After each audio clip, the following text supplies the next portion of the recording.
नहीं है, लेकिन मेरा ताल्लुक रसूल करीम से है और रसूलुल्लाह से है और रसूलुल्लाह की जमाअत से मेरा ताल्लुक है और मरते दम तक रहेगा। वो जो हमारा जो ताल्लुक है वो रसूल करीम सल्लल्लाहु अलैहि वसल्लम से है। तो वहाँ पर पार्लियामेंट के अंदर तवज्जो कीजिए कि कैसे कैसे मामला हो जाते हैं और हमारी कौम फिर भी ये समझती है कि नहीं जनाब जो भी हुआ। तो वहाँ पर पार्लियामेंट के फ्लोर पर एक मिनिस्टर है, अब तो वो साबिक हो गया, अली मोहम्मद खान, उसने अपनी तकरीर के दौरान ये कहा कि आज हमारे साथ वैसे ही शिकस्त हो रही है कि जिस तरह से आर्जी तौर पर इमाम हुसैन की शिकस्त हुई थी करबला में। मैंने कहा माअज़ल्लाह, वो कहाँ तेरा लीडर और कहाँ तेरा ये मुंह। और तुझे पता नहीं है कि इमाम हुसैन किस कांधे पर सवार होते थे? नबियों के सरदार के कांधे पर जो सवार हो।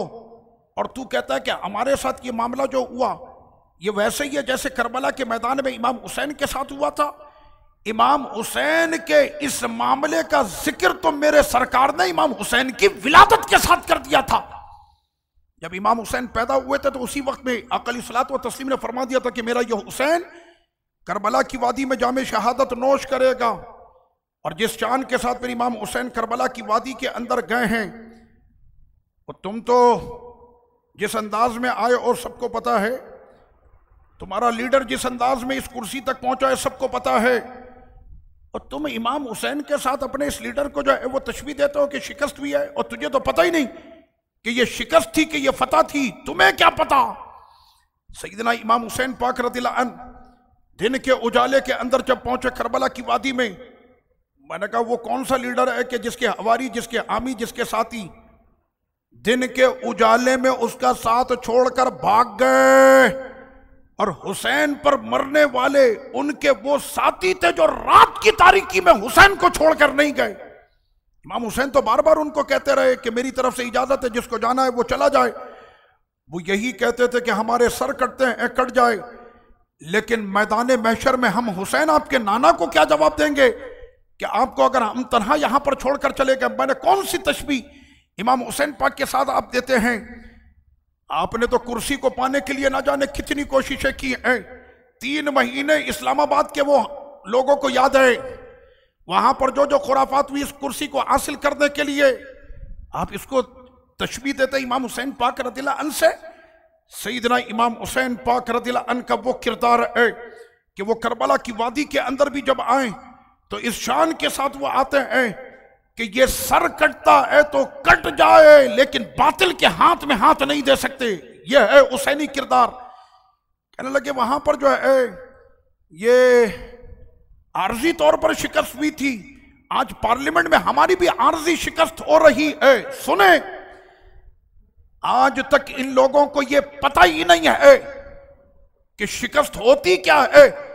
कभी मुसलमान सर उठा के फतेह मक्का करता है तो वो भी मुसलमानों की फतह होती है, और करबला की वादी में हुसैन सर भी कटा दे तो यह भी इस्लाम की फतह थी। कौन कहता है कि वो इस्लाम की फतह नहीं हुई? करबला की वादी में सारे परेशान हो रहे थे कि ये क्या हो रहा है कि जिस वक्त में इमाम हुसैन पाक रज़ियल्लाहु अन्हु के सर को काट कर उन्होंने नेज़े पर लगाया, और इस सर को उन्होंने नेज़े पर सिर्फ इस वजह से चढ़ाया था ताकि इस सर को हम झुका सकें। लेकिन आज यजीदी देखकर वो हैरत के मारे परेशान थे, क्योंकि करबला की वादी में आज भी सबसे ऊंचा सर मेरे हुसैन का था। आप किस तरह से तशबीह देते हैं इमाम हुसैन को? इतने आसान हो जाता है ये मामला कि जो मुंह के अंदर आया, जो जबान के अंदर आया। आपके लीडर ने भी एक मरतबा ये बात कही थी कि ओहद की वादी में सहाबा इकराम को शिकस्त हुई थी, और जिस वक्त में वो माले गनीमत लूटने के लिए भागे, माअज़ल्लाह, वो माले गनीमत लूटने वाले तेरे बंदे होंगे, जो भाग गए चंद टकों के खातिर वो तुम्हारे लोग होंगे। सरवरे कौनैन के गुलाम, वो तो अपने आका के कदमों पर, अपने आका के ज़र्रात पर वो ऐसे कुर्बान होने वाले थे। उनके लिए इस तरह के अल्फाज का इस्तेमाल करना, ये जहन में रखिएगा। कमा तदीनु तुदान, तुम जैसा करोगे अल्लाह तुमको वैसे ही दिखाएगा। ठीक यही दिन थे, यही रमजान का महीना था, गुज़िश्ता साल की बात है, हुजूर के गुलाम मुतालबा कर रहे थे कि फ्रांस के सफीर को पाकिस्तान से निकाला जाए। उस वक्त में यह कहा जा रहा था हम फ्रांस के साथ किस तरह से अपने ताल्लुकात खराब करें, और आज बरमला सड़कों पर चीख चीख कर कहा जा रहा अमेरिकन साजिश है, अमेरिका का जो यार है गद्दार है। आज ये बात तुमको याद आ रही है, काश के हुजूर के नाम पर फ्रांस के सफीर को निकाल दिया होता तो फिर तुम्हारी वो शान और तुम्हारा वो मकाम होता कि दुनिया तुम्हें सलाम पेश करती। लेकिन जो तेरे दर से यार फिरते हैं, दर बदर यूं ही खार फिरते हैं। इन्हीं दिनों के अंदर सरजमीन लाहौर को हुजूर के गुलामों के खून से रंग दिया गया था, और पूरे 1 साल के बाद ही रब ने दिखा दिया कि किस तरह से हुजूर के गुलामों को सलामी मिलती है और किस तरह से दुनिया के चाहने वालों को जिल्लत और रुसवाई मिलती है। तो हरगिज़ जो है हम यहां पर बरमला इस चीज का हम मुतालबा करते हैं, और मेरी ये बात सोशल मीडिया के जरिए से जहां तक भी जाए, सुन्नियों के दिल इन बातों से बड़े गमज़दा। इमाम हुसैन, उनके हवारी, उनके चाहने वाले, उनके गुलाम और हुसैनी किरदार पर अमल करने वालों के चेहरे ऐसे नहीं होते। उनके चेहरों पर उनके नाना की सुन्नत दाढ़ी होती है, उनके सरों पर इमामे होते हैं। हुसैनी किरदार का नजारा फिर वो लोग पेश करते हैं कि जिन्होंने हर दौर के अंदर इस तरह से हुसैनी किरदार जो है वो उन्होंने पेश किया है। और जहन में रखना, आखिरी वक्त तक तुम लोगों ने कोशिश की कि इख्तिदार की ये कुर्सी तुम्हें मिलती रहे, लेकिन उसके बाद जो जिल्लत और रुसवाई करके तुमको निकाला गया, ये दुनिया आज देख रही है। जो तेरे दर से यार फिरते हैं, दर बदर यूं ही खार फिरते हैं। हुसैनी किरदार के साथ कभी भी इसको ना मिलाना। लोग तो तुमको गालियां दी, लोगों ने तो तुमको लानते दी है, तुम्हारी अपनी जमात के लोग तुम्हारे ना हुए, लेकिन हुसैन का किरदार कल भी जिंदा था। 1300 साल के बाद भी कौम हुसैन को सलाम पेश करती है। अल्लाह अकबर, जिंदाबाद। तो ये इफ्तरा है। अब लीजिए जनाब आगे, रब्बे करीम ने इरशाद फरमाया कि रब्बे करीम के रास्ते पर बुलाओ हिकमत और मवाइज़े हसना के साथ। मेरा हरगिज़ मूड नहीं होता कि अपने टेम्परेचर को, अपने ब्लड प्रेशर को मैं हाई करूं, लेकिन इमाम हुसैन की इज्जत की बात आ जाए तो हम सर काट भी सकते हैं, कटा भी सकते हैं। इमाम हुसैन है। आप कैसे इमाम हुसैन के साथ तशबीह देते हैं अपने इस अस्तगफिरुल्लाह, जिनको लफ्ज़ ख़ातमुन नबिय्यीन भी कहना नहीं आता, जिनको सूरह इखलास पढ़नी नहीं आती। इय्याका नाबुदु व इय्याका नस्तईन कैसे पढ़ते हैं, मेरे पास आओ, तजवीद मैं बताऊंगा पढ़ते कैसे हैं। रब्बे करीम ने फरमाया कि बुलाओ अल्लाह के रास्ते में हिकमत और मवाइज़े हसना के साथ, और अगर उनसे जिदाल भी करो तो बेहतरीन तरीके से करो। हमने किसी को कोई गाली नहीं दी, हमने सिर्फ बताया कि हुसैनी किरदार क्या है और तुम्हारा किरदार क्या है। उसके बाद रब्बे करीम ने फरमाया कि जिदाल भी करो तो बेहतरीन तरीके से, बेशक तुम्हारा रब वो जानता है कि जो गुमराह हुए उसके रास्ते से, और वो जानता है कि जो हिदायत के रास्ते पर हैं। फिर रब्बे करीम ने फरमाया कि सब्र करो, और महबूब तुम्हारा आपका सब्र, आप जो सब्र करते हैं ये अल्लाह की तरफ से रब्बे करीम ने आपको सब्र का ये दिल अल्लाह ने आपको अता किया है। और मेरे हबीब, आप कभी भी गम ना करें इन लोगों पर कि जो आपकी राहों में कांटे बिछाते हैं, इन पर आप गम ना करें।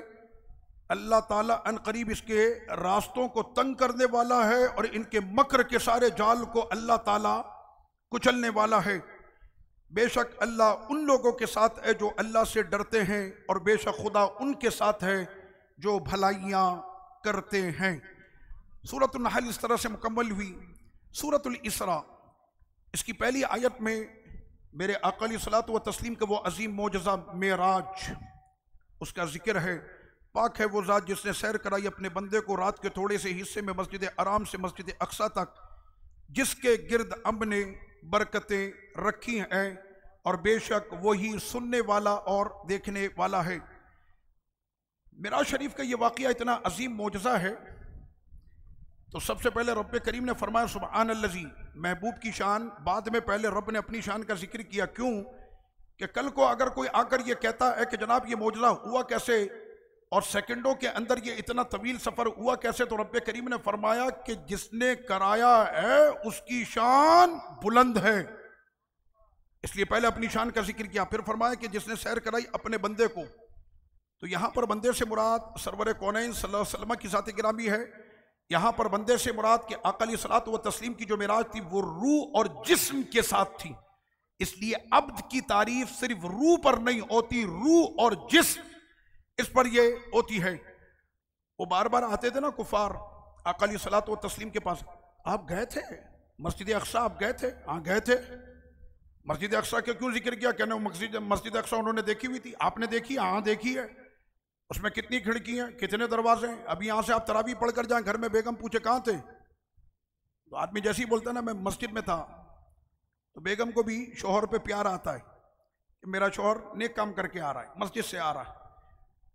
अच्छा ये बताओ कि मस्जिद में कितने दरवाजे, कितनी खिड़की, कितने नल के? बेगम कैसी बात कर रही हो, मैं मस्जिद में बैठा पंखे थोड़ी गिन रहा था, नमाज पढ़ रहा था, वजू खाने की टोटियां थोड़ी गिन रहा था, मैं नमाज पढ़ रहा था। तो ये कौन सा सवाल लेकर आका अलैहिस्सलात व तस्लीम की बारगाह में वो लोग यही सवालात लेकर आए, मस्जिद अक्सा में कितने दरवाजे, खिड़की? सरवर कौनैन सल्लल्लाहु अलैहि वसल्लम ने सुकूत फरमाया। खुदा ने जिब्रील अमी को हुक्म दिया कि जिब्रील ले जाओ पूरा बैतुल मक़दिस मेरे हबीब के सामने रख दो। पूरा बैतुल मक़दिस आका के सामने। अब पूछो क्या पूछते हो, कितने दरवाजे, इतने दरवाजे, कितनी खिड़की, इतनी खिड़की, कितने दर, ये वो। उसके बाद फिर चले गए। उनका बार बार एतराज करना सिर्फ इसी वजह से था, एक बंदा कहे ना मैं रात सो रहा था 13 नंबर में, उसके बाद रात ही रात में पहुंच गया कहां पर, मेरी आंख लगी वाशिंगटन, फिर वाशिंगटन से होते घूमते घामते अमेरिका से होते वापसी में फिर मैं चला गया मदीने शरीफ, उम्रा किया मैंने, फिर आका अलैहिस्सलाम के दरबार में हाज़िरी दी, और जिस वक्त में मैं सलाम पढ़ रहा था अम्मा ने उस वक्त उठा दिया कि बेटा उठ जाओ फजर की अजान हो रही है। कोई इनकार तो नहीं करेगा ना इसका? ख्वाब में ऐसा हो सकता है, कोई इनकार करेगा? अम्मा अभी मैं आका के दरबार में सलाम पेश कर रहा था, आपने उठा दिया। इनकार कोई नहीं करेगा। उनका बार बार आकर इसरार और इनकार करना इस वजह से था कि हुजूर ने यह फरमाया था कि मैं अपने जिस्म के साथ किया हूं, यह है बिअब्दिही। इकबाल ने इसी पर कहा था ना, अब्द दीगर अब्दुहू चीज़े दीगर, ई सरापा इंतजार उ मुंतजर। सैयदना मूसा अलैहिस्सलाम तो सारी जिंदगी इंतजार करते रहे कि कब बुलावा आएगा, रब अपनी तजल्ली दिखाएगा, वो इंतजार ही करते रहे, और हबीब को रब ने बुला भी लिया, जलवा दिखा भी दिया। तबारकल्लाह शान तेरी, तुझी को ज़ेबा है बेनियाजी, कहीं तो वो जोशे लंतरानी, कहीं तकाजे विसाल के थे, जो हम भी वहाँ होते खाक के गुलशन, लिपट के कदमों से लेते उतरन, मगर करे क्या नसीब में तो ये नामुरादी के दिन लिखे थे। एक रात मस्जिद हराम से मस्जिद अक्सा तक, फिर मस्जिद अक्सा आका अलैहिस्सलात व तस्लीम तशरीफ़ लाए, तमाम अंबिया कराम कमोबेश 1.25 लाख अंबिया कराम अलैहिस्सलाम ने आपके पीछे नमाज अदा की, और आका अलैहिस्सलात व तस्लीम ने फिर मस्जिद अक्सा से फिर जो है वो मिराज का सफ़र किया, जिसका जिक्र सूरह नजम 27वें पारे में होगा।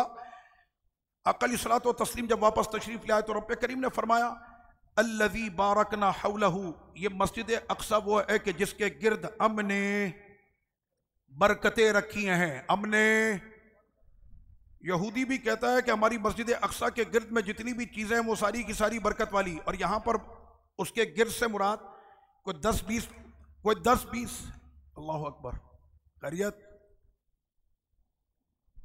दुरूद पाक पढ़ें। अल्लाहुम्मा सल्ली अला सय्यिदिना व नबीना मौलाना मुहम्मदिन माअदिल जूदी वल करम व अला आलिहि व सहबिहि व बारिक व सल्लिम। तवज्जो करें, तो यहाँ पर यह मुराद है कि 10-20 फीट की जो है वो बरकत है। मस्जिद अक्सा फ़लस्तीन में है और इसी का नाम शाम है। फ़लस्तीन शाम है, लबनान शाम है, जॉर्डन शाम है, सीरिया शाम है, ये चारों मुल्कों को बिलादे शाम कहा जाता।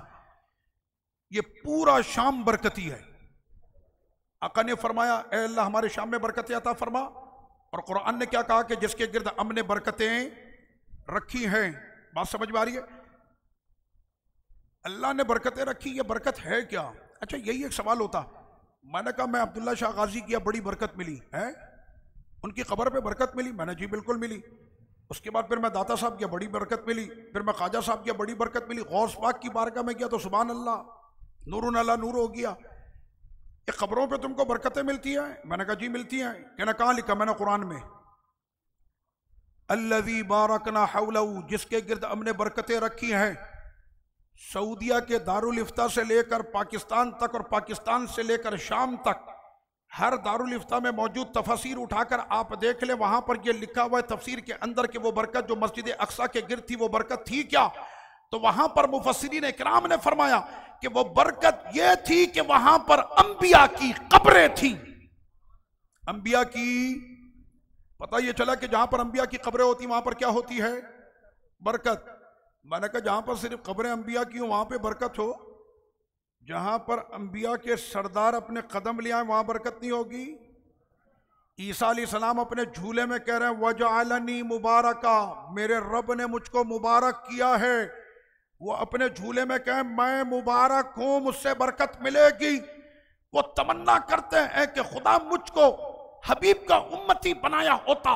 जो तमन्ना करे उसकी बरकत इतनी है, जिनकी तमन्ना करते हैं उनकी बरकत कितनी होगी या रसूल अल्लाह सल्लल्लाहु अलैहि वसल्लम। अब यहां पर तो मस्जिद अक्सा से जब वापस आई ना आका अलैहिस्सलातु व तस्लीम, तो उन्होंने फिर ये सवाल किया, और ख़ास तौर पर मेरे रब ने मस्जिद अक्सा का जिक्र इसलिए फरमाया था, ये नहीं फरमाया कि मस्जिद हराम से डायरेक्ट अर्शे बरी चले गए। तो अर्शे बरी तो उन्होंने देखी नहीं थी, मस्जिद अक्सा उन्होंने देखी थी।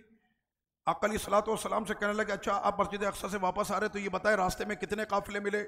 मेरे सरकार ने फरमाया एक काफिला इस मकाम पर था, एक काफिला इस मकाम पर था, एक काफिला इस मकाम पर था।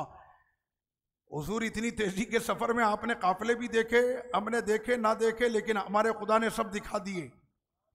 इसलिए बातिल के सवालात होंगे, हबीब ने जवाब तो देना है ना।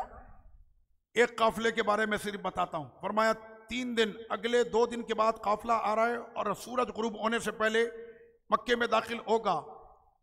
सहाबा के चेहरे हुजूर की तरफ, कुफार के चेहरे रास्ते की तरफ, सूरज ये ढल रहा है, उधर से काफिरों की आवाज आ रही कि देख लो कोई काफिला नहीं आया। सरकार के गुलामों ने मुंह फेर के कहा ओ काफिरों उधर देखो वो काफिला सामने आ रहा है। वो बात भी सच हो गई। तो उसके बाद रब्बे करीम ने फरमाया कि बेशक ये कुरान ही हिदायत देता है उन कौमों के लिए कि जिनके लिए रब्बे करीम ने हिदायत को रखा है, और खुशखबरी है मोमिनों के लिए, उन लोगों के लिए जिन्होंने नेक अमल किए, और उनके लिए बहुत बड़ा अजरे कबीर है। और बेशक वो लोग कि जो ईमान ना लाए आखिरत पर, उनके लिए दर्दनाक अजाब है। क़यामत पर ईमान है कि नहीं? सबका क़यामत पर ईमान है कि नहीं? हम सबका ईमान है ना। एक दिन हम सबको दोबारा उठाया जाएगा और मैदान महशर में आना होगा। तो इन पर ये मोमिन की निशानी है कि वो दिल से इस अकीदे को तस्लीम करता है कि हमारा एक दिन होगा। घबराहट तो उसे हो जिसका रसूल नहीं, घबराहट तो उसे हो महशर में जिसका वसीला नहीं, घबराहट तो उसे हो महशर में जिसका मददगार नहीं। तो आला हजरत हमारे इमाम तो कहते हैं ए रजा क्यों मुश्किल से डरिए जब नबी मुश्किल कुशा हो। फिर रब्बे करीम ने फरमाया, आयत नंबर है ये 15, अकीदे की बात है, इस पर मैंने जिक्र पहले कर दिया फिर दोबारा कर देता हूं। मेरे रब ने फरमाया कि जिस जमाने के अंदर नबी ना हो, उस जमाने के अंदर लोग फतरत पर जिंदा रहते हैं, दीने हनीफ पर वो जिंदा रहते हैं, वो शिरक नहीं करते। आका अलैहिस्सलातु वस्सलाम के वालिद किरामी मेरे सरकार के दादा जान, और ऊपर जितने भी दादा अजदाद करते हुए सैयदना इब्राहीम अलैहिस्सलाम तक, और सैयदना इब्राहीम से ऊपर फिर आप चले जाएं जितने भी अजदाद हैं, मेरे आका ने फरमाया मैं जितने शिकमों से और जितनी पुश्तों से मैं गुजरा हूं वो सारी की सारी पाक थी। उनमें कोई भी नापाक नहीं है, उनमें कोई भी बदअकीदा नहीं है, सारे ईमान वाले। यहां पर एक बड़ा मसला है, और वो मसला क्या है? आका अलैहिस्सलातु व तस्लीम के वालिदैन करीमैन के जिस वक्त में उन्होंने विसाल फरमाया उस वक्त में तो कोई नबी नहीं थे, उस वक्त में कोई नबी नहीं थे। तो सवाल यह है, सवाल यह है कि आका अलैहिस्सलातु व तस्लीम के वालिदैन करीमैन क्या वो ईमान पर थे, सुन्नी तो सीना ठोक कर कहता है कि मेरे नबी जिस शिकम में हुजूर जिस जगह पर पैर रख दें वो जमीन के जर्रात अर्शे बरी से अफजल हैं। तो फिर ईमान से बताओ, जिस शिकम में मेरे सरकार 9 महीने रहे होंगे, अल्लाह ने उस शिकम को कितना पाक किया होगा। तो साथ में रब्बे करीम ने यह फरमा दिया कि जिस जमाने में नबी नहीं है और उस जमाने के अंदर लोग फितरत पर रहे, दीन हनीफ पर रहे और उन्होंने शिरक नहीं किया, तो फरमाया कि उन पर अजाब भी नहीं होगा, उन पर अजाब भी नहीं होगा। क्यों? नबी नहीं है। यहां तक कि नबी आ जाएं। अब जब नबी नहीं आए और उनके आने से पहले ये दुनिया से चले गए, तो मेरे रब ने फरमाया कि उन पर अजाब नहीं होगा। ये अहले फतरत हैं। यह अकीदा सैयदना इब्राहीम अलैहिस्सलाम के बारे में 7वें पारे के अंदर यह कहा गया कि इब्राहीम अलैहिस्सलाम के वालिद थे आज़र। मैंने कहा आज़र उनके वालिद नहीं, आज़र उनके चचा थे। आज़र उनके चचा थे। कल हमने आयत पढ़ी थी कि नहीं, रब्बि ग़फ़िरली वली वालिदैया। हज़रत इब्राहीम अलैहिस्सलाम दुआ कर रहे, ऐ अल्लाह मुझको भी बख्श दे, मेरे वालिदैन को भी बख्श दे, मेरी माँ को भी बख्श दे, मेरे बाप को भी बख्श दे। और ये जहन में रखिएगा कि इब्राहीम अलैहिस्सलाम वो नबी हैं कि जिन्होंने जहां के अंदर सबसे बढ़कर शिर्क का खात्मा अगर किसी नबी ने किया है तो वो इब्राहीम अलैहिस्सलाम ने किया। सारे बुतों के सर तोड़े। कल पढ़ेंगे इंशाअल्लाह तरावी में कि बुतों के सर तोड़े कैसे थे। तो सैयदना इब्राहीम अलैहिस्सलाम ने किसके लिए दुआ मांगी? अपनी माँ के लिए भी, अपने वालिद के लिए भी। क्या पता चला? मुशरिक के लिए बख्शिश की दुआ नहीं होती, और वो भी इब्राहीम खलीलुल्लाह। वो बात समझ में आ रही है आपके? इसका कोई जवाब किसी के पास नहीं है। हमने वाज़े तौर पर कुरान की आयत आपके सामने पेश की है। उसके बाद रब्बे करीम ने फरमाया, सवाल यह है कि जनाब ये शख्स जो है वली हो गया, ये शख्स गौस हो गया, ये कुतुब हो गया, ये अब्दाल हो गया। मेरे रब ने फरमाया कि हम अपनी अता में किसी के पाबंद नहीं हैं।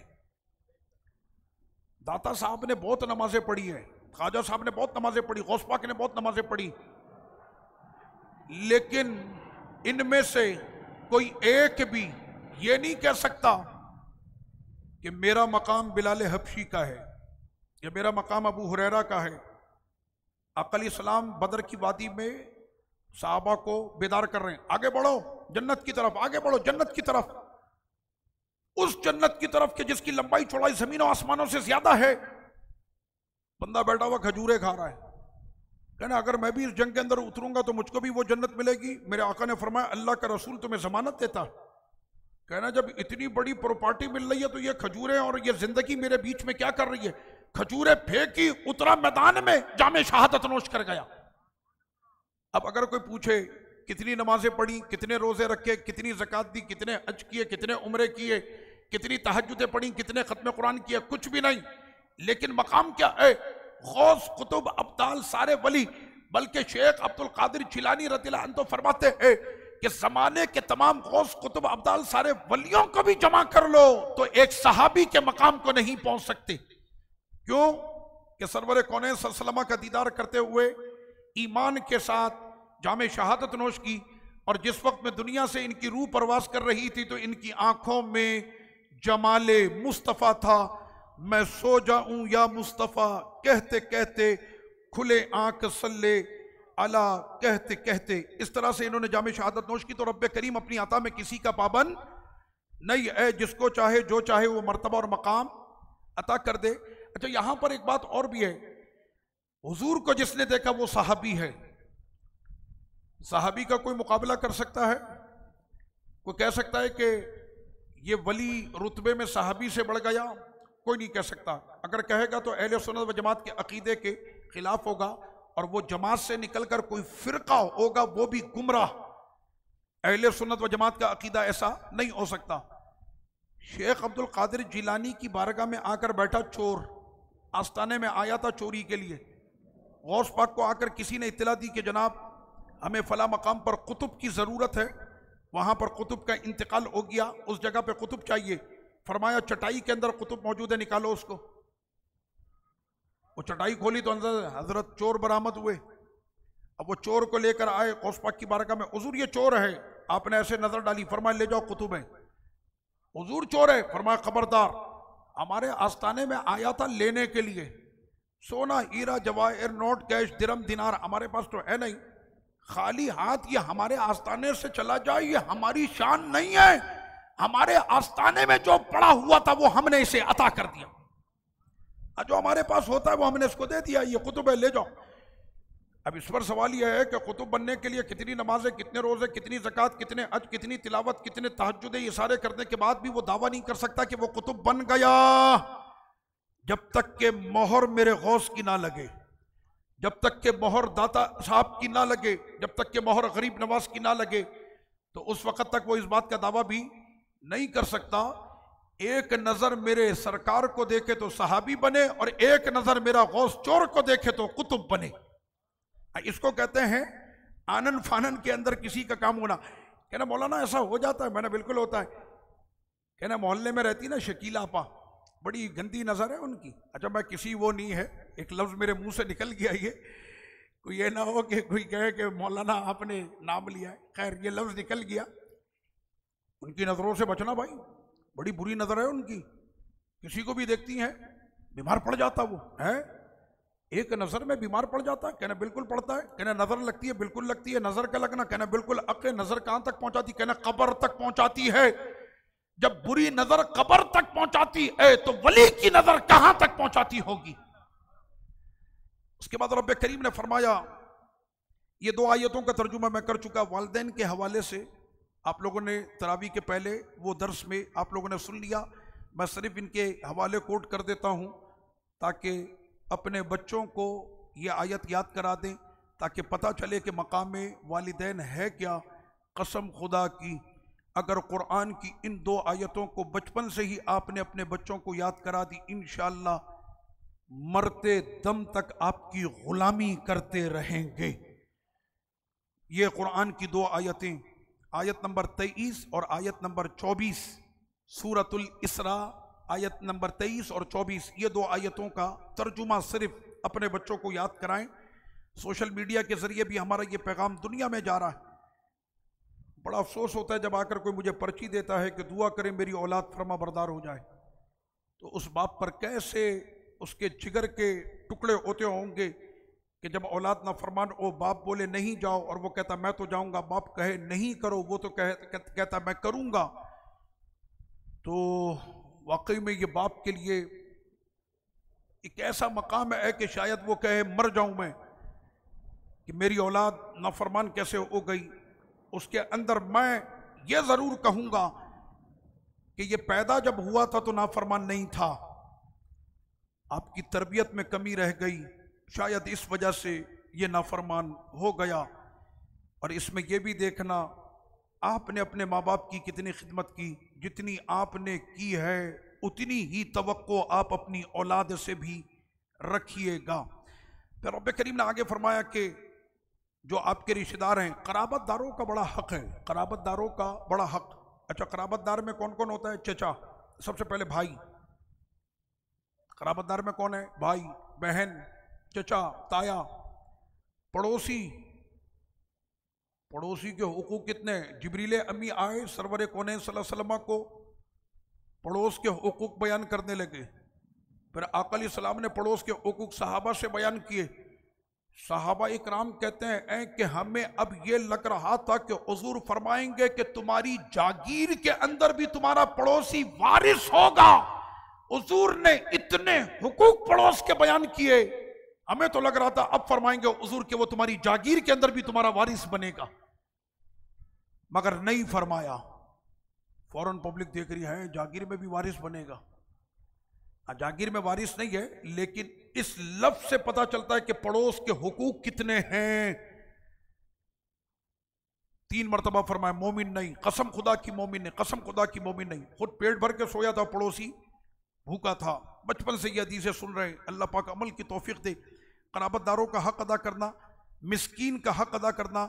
इब्ने सबील, इब्ने सबील से मुराद जो अल्लाह की राह में निकला हुआ है, चाहे वो जिहाद करने के लिए मुजाहिद निकला है, इल्म दीन हासिल करने के लिए तालिब निकला है, इनको क्या कहा जाता है? इब्ने सबील। फजूल खर्ची मत करना, आयत नंबर 26, फजूल खर्ची ना करना। अच्छा, फजूल खर्ची की जैसी बात आती है, मर्द हजरात बड़ा मुस्कुराते हैं, हम तो नहीं करते, खवातीन करती हैं। ऐसी बात नहीं है, ये मुश्तरक है, ये अमल भी। बाज़ जगह पर खवातीन बिल्कुल हाथ खींच कर चलती हैं और हजरत शोहर नामदार खुले हाथ के होते हैं। गलत कह रहा हूं मैं या सही कह रहा हूं? बाज़ जगह पर ऐसा होता है कि शोहर नामदार हाथ खींच कर चलते हैं, बेगम साहिबा खुले हाथ चलती हैं। लेकिन मैंने ज़्यादातर ये देखा है कि बेगम साहिबा पर इल्ज़ाम है, ज़्यादातर तो हजरत शोहर नामदार वो खुले हाथ होते हैं, मैंने ये देखा है। तो फजूल खर्ची मेरे खुदा को पसंद नहीं। फजूल खर्ची हमारे यहाँ सबसे ज़्यादा फजूल खर्ची कब होती है? अभी रमज़ान शरीफ है, ईद की तैयारी सबसे ज़्यादा वो करेगा जिसने एक रोज़ा भी नहीं रखा। हम लोग सारे मस्जिद में बैठे हुए हैं और वो वाली टीम इस वक्त मार्केट में घूम रही है, ईद की तैयारी। वो शॉपिंग भी कर रही है तो समोसा खा रही है। मैं तो खुद मार्केट में रहता हूं। ये तैयारी किसके लिए हो रही है? ईद के लिए। मैडम, आप ईद की तैयारी कर रही हैं समोसा खाते हुए? ईद तो उनकी होती है कि जिन्होंने 30 रोजे रखे थे। ईद तो उनकी होती है कि जिन्होंने कुरान पूरा पढ़ा था। ईद तो उनकी होती है जिन्होंने पूरे रमज़ान तरावी पढ़ी थी। ईद तो उनकी होती है जिन्होंने 30 रोजे रखे थे। ईद तो उनकी होती है कि जिनकी एक नमाज भी क़ज़ा नहीं हुई। ईद तो उनकी होती है जिन्होंने रमज़ान की तहज्जुद नहीं छोड़ी। ईद तो उनकी होती है कि जिन्होंने राह खुदा में खर्च किया। ईद तो उनकी होती है जिन्होंने रोज़ेदारों को इफ्तार और सहरी कराई। उनकी ईद होती है कि जब वो आखिरी चांद निकलता है तो जमीन पर वो बंदा फूट फूट के रोता है और आसमां पे खुदा ये सदा देता है कि जा प्यारे मैं तुम सबसे राजी हो गया। ईद उनकी होती है, ईद उनकी होती है। लोग उसके ऊपर तैयारी कर रहे होते हैं कि जनाब ईद की तैयारी, और उसके अंदर फिर जो तैयारी के अंदर सामान आता है, अल्लाह की पनाह, फजूल खर्ची करने वाले शैतान के भाई हैं। आपको कैसा लगेगा अगर आपको कहें कि क्या हाल है आपके कजन के, आजकल तो जेल में है वो, रमजान में बंद है ना, तो कैसा लगेगा? शैतान भाई, अस्तगफिरुल्लाह, बोले अस्तगफिरुल्लाह, अस्तगफिरुल्लाह।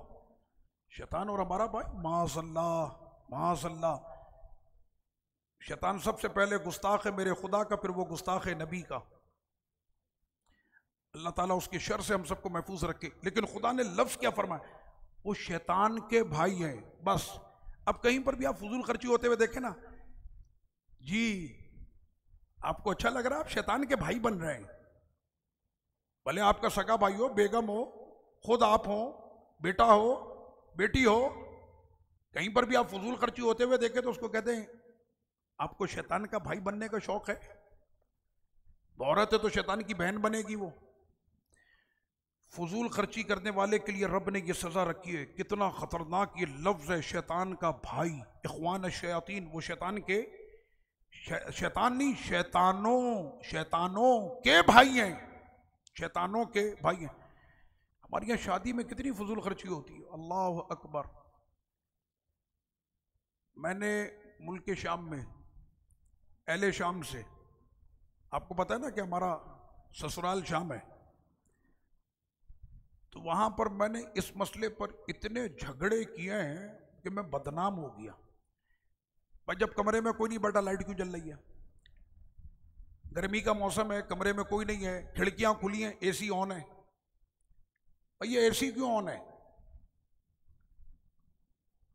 यानी एक तबीयत के अंदर है, कोई मसला नहीं, बिल आएगा ना, बिजली लग रही है।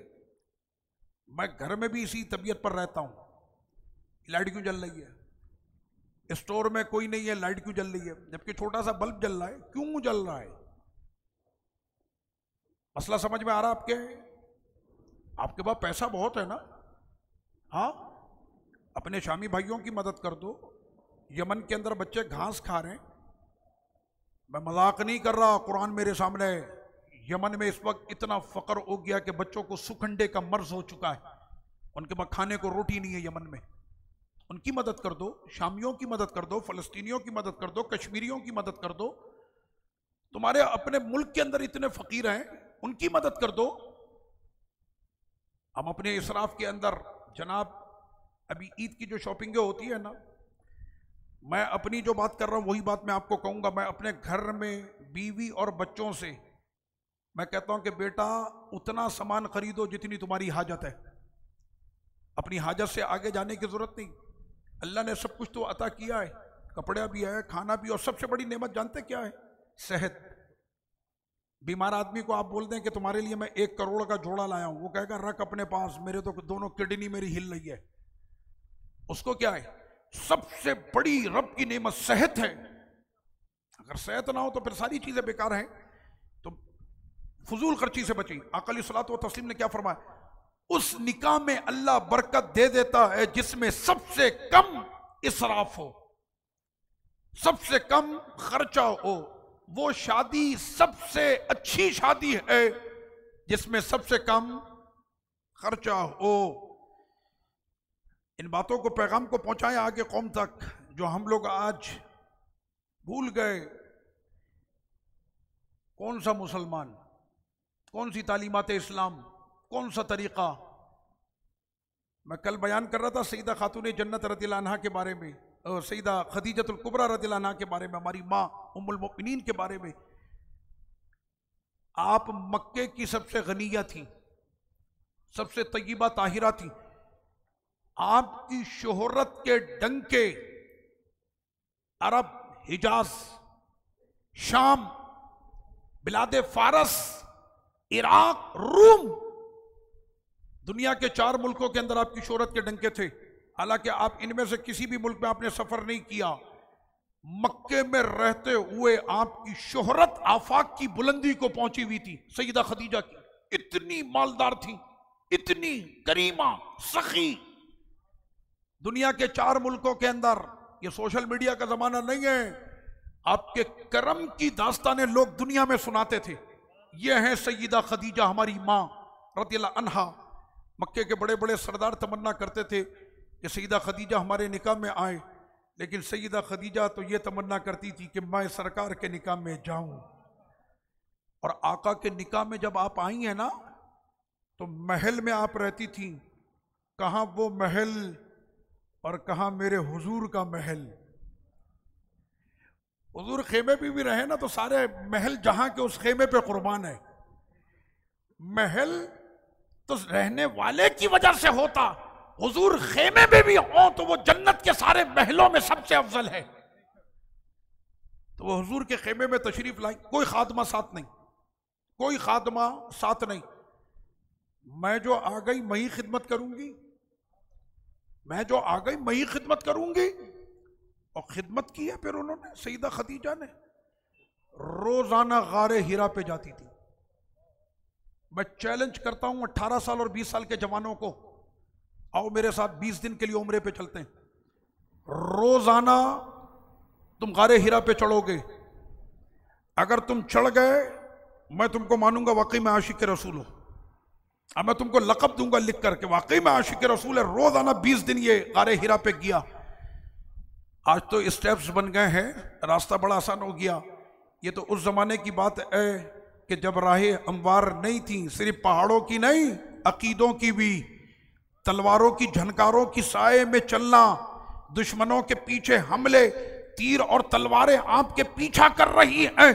और उसमें मेरी मां खदीजा रोजाना गारे हिरा पर हुजूर के लिए खाना लेकर जाती थी, रोजाना। तो ये तरबियत है। फिर सईदा खदीजा ने कैसी बेटी अता की? सईदा फातिमतुज़ ज़हरा। माँ की तरबियत है ना। खदीजा के आंगन में सईदा ज़हरा हैं, और फिर सईदा ज़हरा के आंगन में करबला का फातिह हुसैन जन्म लेता है। ये माओं की तरबियत है कि माओं ने ऐसी औलादें जो है वो पैदा की। उसके बाद रब्बे करीम ने फरमाया, अपनी औलाद को फकर के डर से कत्ल मत करो, हमने उनको भी रिस्क दिया है जैसे हमने तुमको रिस्क दिया है। रिस्क का मालिक कौन है? अल्लाह है। ईमान है इस पर? हाँ, इस पर ईमान होना चाहिए। खून और पता नहीं कितने किस्म के मवाद माँ के शिकम में होते हैं। मेरे रब ने फरमाया कि उन तमाम नजासत और गलाजत और खून और मवाद और इन तमाम के बीच में बेहतरीन किस्म का विटामिन, प्रोटीन और उन तमाम से भरपूर बच्चे के पेट के हिसाब से, उसकी उम्र के हिसाब से बॉयल कितना करना है, कितने सेंटी पर यह ठंडा और गर्म, वो मां के सीने में अल्लाह उसका रिस्क अता करता। फरमाया कि ये दुनिया बना भी नहीं सकती जो हमने बनाया है। तो बस इसे अंदाजा कर लो कि जब हमने ये रिस्क मां के सीने से उसको उसके आने से पहले उसके लिए रख दिया, फिर भी तुमको यकीन नहीं होता कि हां रिस्क का मालिक मैं हूं, दूंगा। फिर आगे फरमाया कि किसी जान को कत्ल मत करना। क्यों? किसी का इंसान का कत्ल करना यह हराम है। और अगर किसी का कत्ल कर दिया जाए मजलूमन, किसी मजलूम का कत्ल कर दिया जाए, तो हाकिम वक्त को चाहिए कि फौरी तौर पर वो कातिल का पता करके कातिल को कैफरे किरदार तक पहुंचाए। ये मेरे रब का हुक्म है, कातिल को कैफरे किरदार तक पहुंचाए, ये रब करीम का हुक्म है। एक बात यहां पर अर्ज कर दूं, वो ये है कि हजरत सैयदना अमीर मुआविया रज़ियल्लाहु अन्हु जो मुतालबा करते थे हजरत सैयदना मौला कायनात रज़ियल्लाहु अन्हु से कि मेरे कज़न, मेरे भाई, मेरे ख़ानदान बनी उमैया के सरदार आपसे पहले इसी इख्तिदार की कुर्सी पर वो मौजूद थे, रुतबे, मर्तबे और मकाम में वो इतने बुलंदो बाला थे कि सरवर कौनैन सल्लल्लाहु अलैहि वसल्लम ने अपनी 2 शहजादियां उनके निकाह में अता की और साथ में ये फरमाया कि अगर मेरी 40 बेटियां भी होती तो यके बाद दीगरे एक एक करके मैं सारी की सारी उस्मान तुम्हारे निकाह में दे देता। हजरत उस्मान के कातिलों को फिलफौर गिरफ्तार करके उन्हें कैफरे किरदार तक पहुंचाया जाए। हम हजरत अली की जात से मुतालबा नहीं करते, हम हजरत अली के मनसब से मुतालबा करते। ये हमारे अमीर हैं, मनसब पर हैं, हमारा ये मुतालबा है। और कुरान की ये आयत है, किसी ने कहा कि आपका इख्तिलाफ ज़ाते अली से है। तवज्जो करें, मैं सुन्नियों की बात कर रहा हूं। आपका इख्तिलाफ ज़ाते अली से है। हजरत अमीर मुआविया रज़ियल्लाहु अन्हु ने फरमाया अली की मोहब्बत ईमान है, अली से जो बुग़्ज़ रखे वो मुनाफिक है। तो सहाबा किराम अलैहिम रिज़वान के माबैन को भी इस तरह का मामला नहीं था। दमिश्क में हजरत सैयदना अमीर मुआविया रज़ियल्लाहु अन्हु का जो है वो मज़ार मुबारक है। मैंने पूरे अहले शाम से सवाल किया, उलमा से, क़िबला शेख अब्दुल अजीज़ हुसैनी शहज़ादे, हसनी शहज़ादे आले गौस आपके यहाँ मस्जिद में हर साल तशरीफ़ लाते हैं। उन्होंने इस हवाले से आपकी मस्जिद में दर्स भी दिया था, अगर आपको याद हो। पूरे उलमाए शाम ये कहते हैं हजरत अमीर मुआविया सहाबी हैं और उनकी सहाबियत में किसी को जर्रा बराबर भी इख्तिलाफ नहीं है। बात खत्म हो गई। फिर उन्होंने ये किया, इन्होंने क्या किया। मैंने कहा भाई पहले जाओ, जाकर वजू करना सीखो, फिर गुस्ल सीखो, फिर रहमानी कायदा सीखो, फिर तिलावत कुरान सीखो, फिर हदीस पाक सीखो, फिर फ़िक़ा के मसले सीखो। जब पूरा दीन सीख लो फिर मुझे आकर बताना कि हक पर कौन था, इख्तिलाफ क्या था, मामला क्या था। आता जाता कुछ है वह नहीं, बस लेकर बैठा हुआ मैं मौला अली के साथ। मैंने कहा ठीक है, आप मौला अली के साथ हैं, अल्लाह आपको हमेशा उनके साथ रखे और अल्लाह हमको भी हमेशा उनके साथ रखे। मगर इसकी हरगिज़ इजाजत नहीं है कि आप किसी भी सहाबी के ऊपर ज़बान तान तराश करें। किसी सहाबी के लिए आप अपनी ज़बान से बकवास करें, इसकी इजाजत अहले सुन्नत व जमात आपको कभी भी नहीं दे सकता। मुल्क शाम में आप पूछे ना किसी भी आलिम से, आप लोगों के यहाँ पर ये सारे मामलात नहीं है, इख्तिलाफी मामलात नहीं है। वो कहना कौन से इख्तिलाफी मामले? मौला अली को जो मकाम सरकार ने दिया हम उसको मानते हैं, अमीर मुआविया को जो मकाम हुजूर ने दिया हम उसको मानते हैं, खत्म हो गई बात। अब मैं बैठकर ये समझाऊं नहीं, मेरी राय पर्सनली ये है, मैंने पर्सनली नहीं चलती यहाँ पे। सरवर कौनैन ने जिसको जो मर्तबा मकाम अता कर दिया है उससे कोई भी जर्रा बराबर इख्तिलाफ नहीं कर सकता। बात खत्म हो गई। अच्छा कोई ऐसा होता है ना कि जिसको शोहरत नहीं मिल रही, अब ना वो कारी है, ना हाफिज है, ना आलिम है, ना फ़क़ी है, ना मुफ्ती है, वो कुछ भी नहीं। अब उसको कौम के दरमियान शोहरत भी हासिल करनी है। कहने वो शोहरत कैसे हासिल करे? जानते वो क्या कहता है? अपने बड़ों को बुरा कहना शुरू कर दो, शोहरत मिलेगी। ये मैं आपको हकीकत बता रहा हूं, ये सिर्फ अपनी जाती शोहरत हासिल करने के लिए। तो फिर आका अलैहिस्सलातु व तस्लीम का भी फरमान सुन लो, जब तुम देखो ऐसे लोगों को जो मेरे किसी साहबी पर ज़बान तान दराज कर रहे हैं, तो फिर घबराना और शर्माना नहीं, उसके मुंह पर कहना लानतुल्लाहि अला शर्रिकुम, तुम्हारे शर पर अल्लाह की लानत हो। आका अलैहिस्सलाम ने वाज़ेह तौर पर यह फरमा दिया। और साथ में हमें भी ये कौल भी मिल गया कि सहाबा इकराम अलैहिम रिदवान के लिए जो अपने दिलों के अंदर खिलाफ और इख्तिलाफ रखते हैं वो जहन्नम के कुत्ते हैं, जन्नती जन्नती। अच्छा अब लीजिए आगे, रब्बे करीम ने ये इरशाद फरमाया कि जमीन पर अकड़ कर मत चलना। ये अकड़ वाला मामला बहुत है, अल्लाह पाक हमें अकड़ से महफूज रखे। ना अकड़ होगी ना पकड़ होगी, जुमला याद रहेगा मेरा, ना अकड़ होगी ना पकड़ होगी। मुझे लोग कहते हैं लामा साहब आप ऐसे अंदाज में बात करते हैं, आपके चलने का अंदाज ऐसा होता है। करने वाले करते हैं। मैंने कहा मेरे भाई तुम मुझको अपने साथ सड़क पर बैठा लो, मैं तुम्हारे साथ अभी आके सड़क पर बैठने को तैयार हूं, मेरी तबीयत है ये। आप मुझे बोले अभी यहां बैठकर आप दर्स दें, मैं यहां बैठ जाऊंगा। आप मुझे बोले बाहर बैठ जाए, मैं वहां बैठ जाऊंगा। क्यों? मुझे आप लोगों को राजी नहीं करना, आप राजी हो मुझसे ना हो, मुझे इस बात की परवाह भी नहीं है। मेरा खुदा मुझसे राजी हो, मेरा नबी मुझसे राजी हो। आज जिंदगी का मकसद क्या है? यही जिंदगी का मकसद है। कोई वजीर नाराज हो, कोई मिनिस्टर नाराज हो, कोई फलां, मुझसे तो बहुत ज्यादा रहते भी हैं। ज़बान हजरत किसी को छोड़ते नहीं।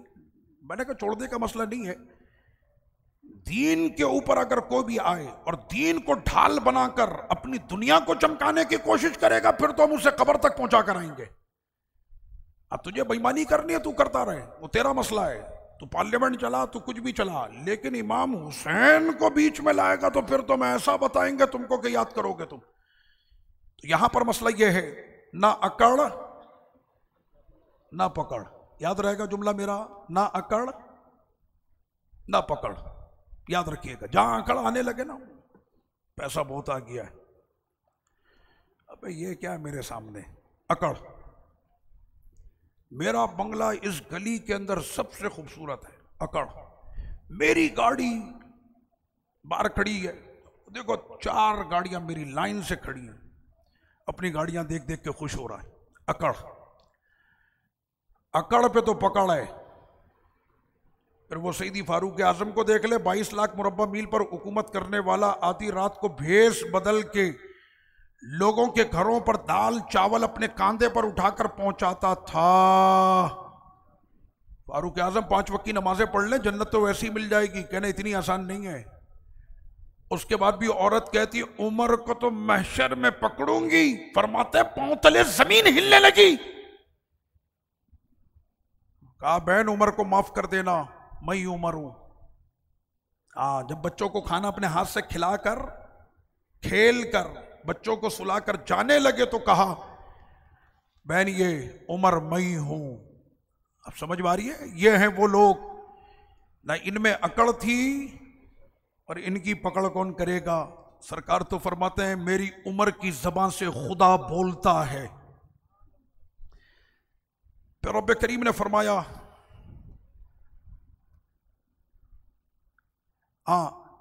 ए बनी आदम, आयत नंबर 70, बनी आदम। बनी आदम कौन है? बनी आदम कौन है? कौन है बनी आदम? यहां कोई नहीं है बनी आदम? तो बोले तो सही ना, हम है बनी आदम। मैंने कहा शायद कोई भी बनी आदम नहीं बैठा हुआ यहां पे। तो रब्बे करीम ने फरमाया कि बनी आदम को हमने सबसे ज्यादा इज्जत दी।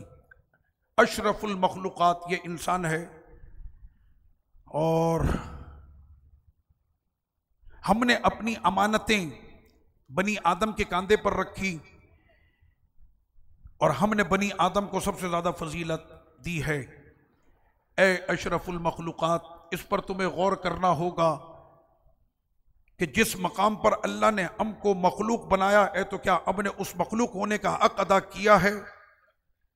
सैयदना अबा यजीद बुस्तामी, आपके सामने कुत्ता था, आपने कुत्ते से बात की, मुरीदीन पीछे खड़े हुए थे, तो आप चीख मारकर बेहोश हो गए।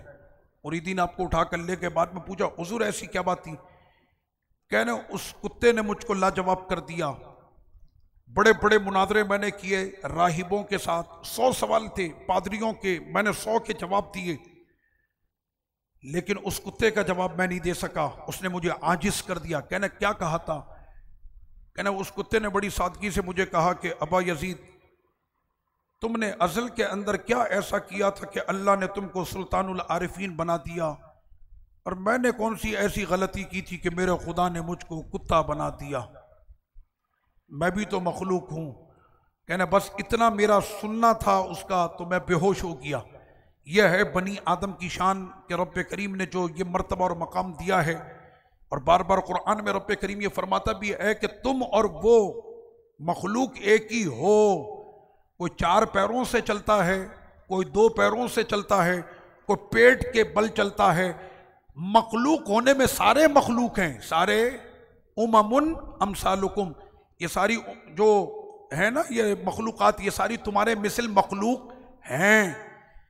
7वें पारे में बार बार ये जिक्र आया, वमा मिन दाब्बतिन फिल अर्दि वला तायरिन यतीरु बिजनाही इल्ला उममुन अमसालुकुम। 4 पैरों पर चलने वाला वो चौपाया और 2 पैरों से उड़ने वाला वो परिंदा, वो सारे के सारे तुम्हारे मिसल मखलूक हैं। अल्लाह ने तुमको अक्ले सलीम अता करके उन तमाम मखलूक में अशरफुल मखलूकात बना दिया। ये अक्ले सलीम जो आपको रब ने अता की है, इस्तेमाल करने के लिए दी है, और जिन्होंने इसको इस्तेमाल नहीं किया वो दुनिया में भी अंधे थे, वो आखिरत में भी अंधे होंगे। ये जिक्र यहीं पर आ गया, वो आखिरत में भी अंधे होंगे। आप दुनिया में अंधे थे? नहीं, मैं तो अंधा नहीं था, मुझे तो सब कुछ दिखता था। कहना आपको सब कुछ दिखता था पर हक नहीं दिखता था, आपको हक नहीं दिखा, तभी आपने इतने सारे अपने माबूद बनाकर रखे हुए थे।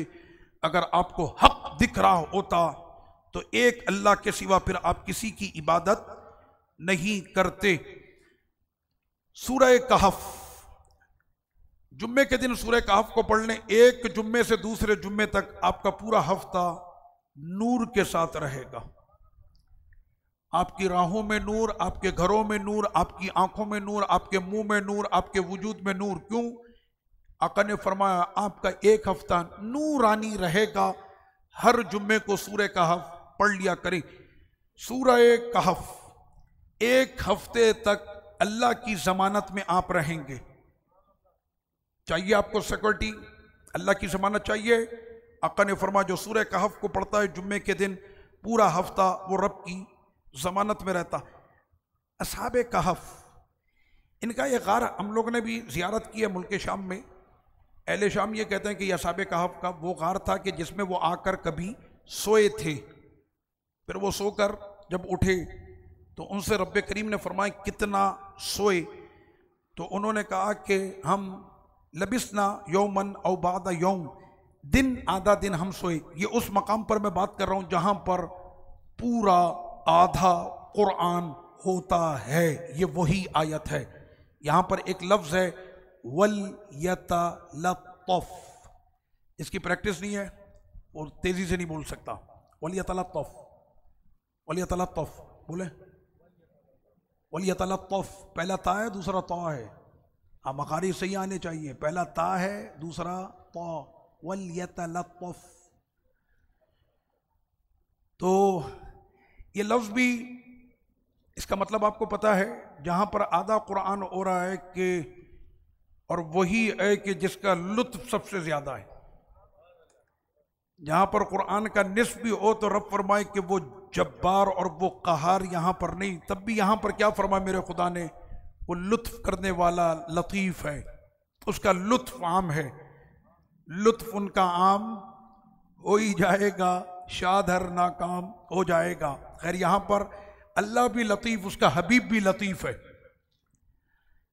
तो उन्होंने कहा दिन आधा दिन सोए, ये सोए ये उठ गए, चले भाई। कहने इतने फ्रेश हो? कहना अभी लेटे तभी उठ गए। सोए कितना? फिर फरमाया सलासमियतिन सीरीना वज़दादु तिसा, आयत नंबर 25, 309 साल सोते रहे। हमें तो ऐसा लग रहा था अभी सोए थे अभी उठ गए। इतनी फ्रेश नींद कौन देता है? इतनी प्यारी हवा कि बंदा 309 साल सोने के बाद उठे और कहे अभी लेटे तो उठ गए। तो रब्बे करीम ने फरमाया, बड़ी हैरत से वो कह रहे हैं रब की बारगाह में, आयत नंबर 18, वतहसबुहुम अयक़ाज़ा वहुम रुक़ूद वनुक़ल्लिबुहुम ज़ातल यमीनी व ज़ातल शिमाल। घर में तो हमारी माएँ भी नहीं थी, नौ मौलूद है ना मेरे घर में, तो उसको करवट पे लिटाया जाता है कि बिल्कुल सीधा लेटेगा, कहीं मूवमेंट कह होते हुए नाक में ना चली जाए। तो माँ बार बार उसको चेक करती रहती है, अभी इस करवट अभी इस करवट, एक बाजू पे ना सोए वरम आ जाए। हैरत के मारे वो कहते हैं कि मेरे मालिक, गार में तो हमारी माएँ भी नहीं थी, हमारे जिस्म तो दुखते नहीं, और जिस्म दुखना तो दूर की बात हमारे कपड़े भी नहीं फटे, और कपड़े फटना तो दूर की बात हमारे कपड़ों पे सलवटें भी नहीं आई। सलवटें आना तो दूर की बात, सोने से पहले जो हमने अपने बालों की मांग निकाली थी, हमारी तो मांग भी नहीं बिगड़ी। कौन था गार में? रब ने फरमाया वनुक़ल्लिबुहुम ज़ातल यमीनी व ज़ातल शिमाल। वो प्यारो कोई नहीं था, हम थे। हम तुम्हें कभी दाएं करवट देते थे, ज़ातल यमीन दाएं, व ज़ातल शिमाल, और कभी तुमको बाएं करवट देते थे। है मेरे मालिक, कसमें दे दे के खिलाता है पिलाता है तुझे, प्यारा अल्लाह तेरा, चाहने वाला तेरा। अल्लाह कसमें दे दे के खिलाता है, अल्लाह को क्या जरूरत पड़ी है अब्दुल कादिर जिलानी को कसमें दे दे के खिलाए? मैंने तुम्हें क्या पता। अल्लाह जब किसी आम बंदे से मोहब्बत करे, आम बंदे से मोहब्बत करे, तो उसका फिर यह मकाम हो जाता है कि उसको जिंदगी भी देता है, हवा भी देता है, सूरज की गर्मी भी देता है, चांद की ठंडक भी देता है, पानी भी देता है, बारिश भी देता। ये तो आम बंदों को देता है, जिसमें काफिर भी शामिल हैं, उनको भी देता, जिन्होंने अपनी जिंदगियां उस खुदा के लिए एक एक सांस कुर्बान कर दिया। उनको सिर्फ रब करवटे नहीं बल्कि थपकियां देके सुलाता भी है, खिलाता भी है, खिलाता भी है और लोरियां देके सुलाता भी है। जिनको मेरा रब सुलाता है ना, कब्र की पहली रात, हाय हाय, कब्र की पहली रात, चैन की नींद तो वहीं पर आएगी। मुझे कभी कोई फोन करता ना, हज़रत बड़े बिजी चल रहे हैं आप। अबे कौन से बिजी चल रहे हैं भाई? मैं कहता कौन सा बिजी चल रहा हूं भाई? हज़रत फारिग है? मैंने कहा फारिग तो नकीरैन के सवालों के बाद होंगे, और क्या, सवालों के जवाब के बाद ही तो फारिग होगा आदमी, उस टाइम फारिग होगा। सवालात के जवाब हो गए, अब उसको कहा जाएगा सोते हैं उनके साए में, कोई हमें जगाए क्यों। इधर जमाले मुस्तफ़ा होगा और सरकार अपने गुलाम को थपकियां देकर कहेंगे प्यारे अब सो जा, इम्तिहान तेरा पास हो गया। और उस दिन जो वो कब्र में सोएगा, ये होगी उसकी ज़िंदगी की सबसे चैन की नींद, वहाँ होगी, ये होगी उसकी सबसे चैन की नींद। अल्लाह पाक उस कब्र की वो नींद चैन की जो है वो अता फरमाए। असहाबे कहफ 309 साल सोए थे। अच्छा, गार के मुंह पर उनका कुत्ता बैठा था, यहां पर है ये आयत नंबर 18 में। यार कुरान मजीद में क्या क्या रब्बे करीम ने इरशाद फरमा दिया। और उनका कुत्ता गार के मुंह पर ऐसे पंजों को फैलाकर बैठा है। मैंने कहा कि असहाबे कहफ के कुत्तों का भी जिक्र इसके अंदर किया गया, उनके कुत्ते का जिक्र भी है, उसे कुत्ते ने कुत्ते के बैठने की अदा को भी बयान किया है। तो ये कौन सा कुत्ता है? हमारे यहाँ तो म्यूनसिपलिटी वाले दही में जहर डाल के कुत्ते मारते हैं, और मेरा रब कुत्ते का जिक्र फरमा रहा है, और फरमा रहा है कि वो ऐसे गार के मुंह पर बैठा हुआ है, यानी बड़ा वीआईपी कुत्ता है ये गार के मुंह पे बैठा हुआ है पंजों को फैलाकर। मैं अगर फजर के अंदर सूरह कहफ पढ़ूं तो इस कुत्ते का जिक्र मेरी नमाज में होगा। तो ये कौन सा कुत्ता है? कहना ये आम कुत्ता नहीं है, ये वलियों के दर का कुत्ता है, ईसा अलैहिस्सलाम के ज़माने के वलियों के दर के कुत्ते की जब ये शान है तो हुजूर के लाडले अब्दुल कादिर जिलानी के दर के कुत्ते की क्या शान होगी। इसीलिए तो सुन्नी कहते हैं गौस के दर का कुत्ता तुझसे दर, दर से सग, सग से है मुझको निस्बत, मेरी गर्दन में भी है दूर का डोरा तेरा, इस निशानी के जो सग हैं नहीं मारे जाते, हश्र तक मेरे गले में रहे मेरे गौस पट्टा तेरा, वमा अलैया इल्लल बलाग।